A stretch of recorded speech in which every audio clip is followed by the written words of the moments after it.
Hi, everybody. I want to talk a little bit about study schedules. I get this question a lot.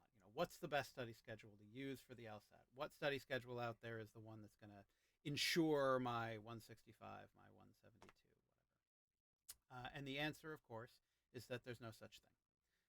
There is no one study schedule that works for everybody, and that's because, as is pretty evident, we're all different people. We all have different needs, and we all have different resources. We all have different spaces in our lives to put LSAT studying into. Some of us have 6 to 8 hours a day. Some of us are in school and have more flexibility. Some of us have families and jobs and less flexibility to work and forces things in different places. And reduces the time resource and the energy resource we have to devote. So there is no one right answer to this. And so what I would say is we have to look inward and we have to think about framing this in such a way that we're working the LSAT into part of our paradigm that really works best for us. And if we can do that, we set ourselves up for success, because the last thing we want is to resent the work that we're doing. The last thing we want is for us to dread sitting down to our LSAT work. So make sure that that you go out and you design a schedule that really suits your lifestyle, suits your family situation, work situation well. But beyond that, I think it's really important that we think about study schedules not in terms of the speed with which we learn the material, the quote unquote material out there, but rather we have to take it at our pace and we have to uncover our needs in a way that will be long lasting.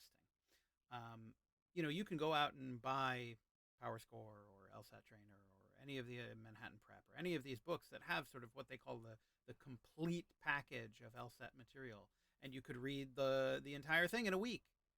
But that doesn't mean you've learned it. It only means you've exposed yourself to it, right? You could do it in 3 months, but that's also no guarantee that you've learned it. You might have done it more slowly and more deliberately, but that's also no guarantee either. Instead, what we have to do is we have to use the practice tests themselves. Once we have the baseline, we've gone out to the free materials, or we've read sort of the preliminary chapters in these books, not done the full study schedules, but we know what we're talking about. We know what conditional logic is. We know what the sections look like. We know sort of what's expected of us when we read a question stem. And then we go to real practice tests.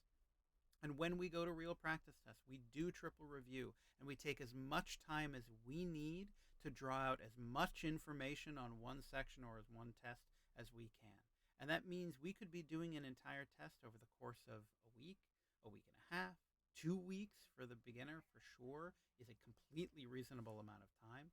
Untimed on a games section, if you're just starting out in games, could take you 3-4 hours if you're really struggling with a game. But that's okay. That's where we learn. That's the growth opportunity, right? It's those moments of failure that really bear growth. And we can't force ourselves to go faster. We have to go at our pace until we're ready. If you're training for the marathon, if today you're ready to run 1 mile, don't try to run 5 tomorrow. Run 1 mile and then do it until you're comfortable, and then run 2, and then run 3. It's the same thing here. We can't force ourselves downward and click ourselves downward until we're comfortable. We can't get to the point where we're doing full sections in 35 minutes until we're ready to do it. So there is no one schedule for everybody. It's a matter of what you're learning and the pace that you are learning at. So please dig into triple review. Learn how to use it. Learn how to use it effectively. Go check out on the YouTube channel, there is a webinar on triple review, making the most of your practice tests. Please watch that and learn about what we're talking about. Go and get your hands on the infographics that talk about triple review. Print them out if you need to. Have them on your table in front of you as you're working. Make sure you tick those boxes. Am I doing all of these steps? Am I doing it the right way? A lot of people will come into my sessions and say, yeah, I did my blind review. I said, really? And they said, yeah, so I did my time section and I corrected it. And then I went on to blind review. And I said, well, that's not blind review then. It's not blind. You knew the answers. So make sure you're doing it right. It's really important. And that alone takes care of so much of the process-based growth that we're seeking here. So in short, if you're looking for a study schedule, stop looking externally. Start looking internally, right? What do I need? What am I capable of? What's going to keep me motivated? What's going to keep me positive? and what's going to promote growth in my work. And if you need help, reach out via Facebook, via email. Check out my website, nexusacademics.com, and be in touch and let us know how we can help.